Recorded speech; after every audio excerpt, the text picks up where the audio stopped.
చిత్తూరు జిల్లా పొంగనూరు ఎమ్మెల్యే పెద్దిరెడ్డి రామచంద్రారెడ్డి రైతుల గురించి మాట్లాడిన తీరు హాస్యాస్పదంగా ఉందని పొంగనూరు టీడీపీ నాయకులు మధుసూదన్ రాయల్ అన్నారు.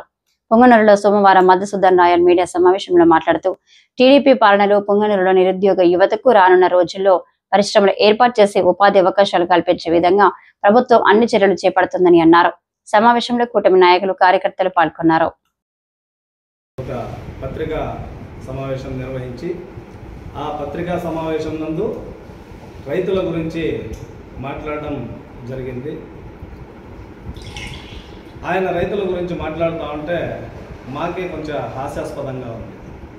ఎందుకంటే గతంలో నేతిగుట్లపల్లి రిజర్వాయర్ కావచ్చు, ఆవులపల్లి రిజర్వాయర్ కావచ్చు, రైతుల దగ్గర భూమి సమీకరణ జరగకుండానే ప్రాజెక్టులు ప్రారంభించి రైతులకు నష్టపరిహారం రాకుండా కూడా చేసిన ఘనత ఎవరిది అంటే గత ప్రభుత్వందేనే క్షుణ్ణంగా తెలుసు.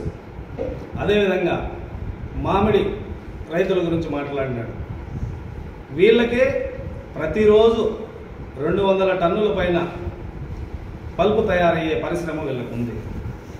గతంలో గౌరవ శ్రీ ముఖ్యమంత్రి వర్యులు శ్రీ నారా చంద్రబాబు నాయుడు గారు ఏం చెప్పినారు, ఖచ్చితంగా ఈ తోతాపూరికి పల్పు ఫ్యాక్టరీల వారు 8 రూపాయలు చెల్లించాలి, దానికి అదనంగా ప్రభుత్వం నుంచి 4 రూపాయలు చెల్లించడం జరుగుతుంది, 12 రూపాయల కిలోకి వస్తే రైతులకు కొంచెం ఊరట కలిగించినట్లు అవుతుంది అని చెప్పడం జరిగింది.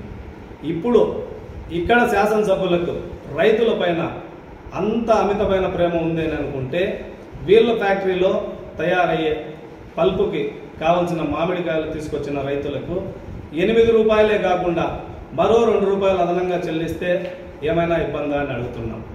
ఎందుకంటే మీకు ఉంది గుజ్జు పరిశ్రమ, కావున మీరు కూడా రైతుల పైన ప్రేమ చూపించేటప్పుడు ఒక 2 రూపాయలు రైతులకు అదనంగా ఇస్తే బాగుంటుందని మేమందరూ కూడా అనుకుంటున్నాం. అదేవిధంగా రైతుల గురించి గిట్టుబాటు ధర గురించి చెప్పాడు.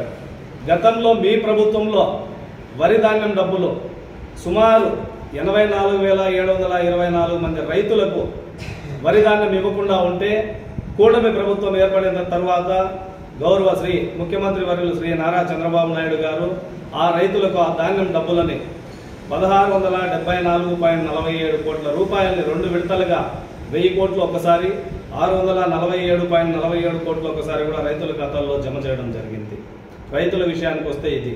అదేవిధంగా పొంగనూరులో ఒక పెప్పర్ మోషన్ కంపెనీ గురించి మాట్లాడడం జరిగింది.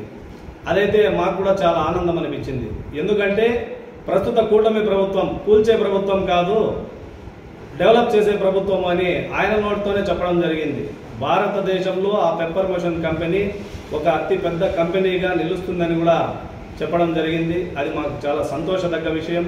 ఎందుకంటే ఆ కంపెనీకి ఇప్పటికే అన్ని విధాల ప్రాసెస్ జరుగుతూ ఉంది. గతంలో రైతులకు మీరు ప్రాజెక్టులు చేపట్టినప్పుడు డబ్బులు ఇవ్వకుండా ప్రాజెక్టులు చేపట్టిన విధంగా కాకుండా రైతుల ఖాతాల్లో డబ్బులు వేసి ఆ భూ సమీకరణ చేసి ఆ కంపెనీతో పాటు దానికి అనుసంధానమైన 4 కంపెనీలు కూడా మన పొంగనూరుకి రానున్నాయని ఆయన నోటితోనే చెప్పడం జరిగింది. అది చాలా సంతోషదగ్గ విషయం. రైతుల పైన ప్రేమ ఉంటే గౌరవ శాసనసభ్యులకు మేము తెలియజేసుకునేది ఏమంటే, మీ ఫ్యాక్టరీకి వచ్చే మామిడికాయలకి మరో 2 రూపాయలు ప్రభుత్వం నిర్దేశించిన ధర 8 రూపాయలు కాకుండా మరో 2 రూపాయలు అదనంగా చేర్చిస్తే చాలా బాగుంటుందని తెలియజేసుకుంటున్నాం. ఈ అవకాశం ఇచ్చిన నా మిత్ర బృందానికి ధన్యవాదాలు తెలుపుకుంటూ జై హింద్, జై తెలుగుదేశం, జై చంద్రబాబు నాయుడు.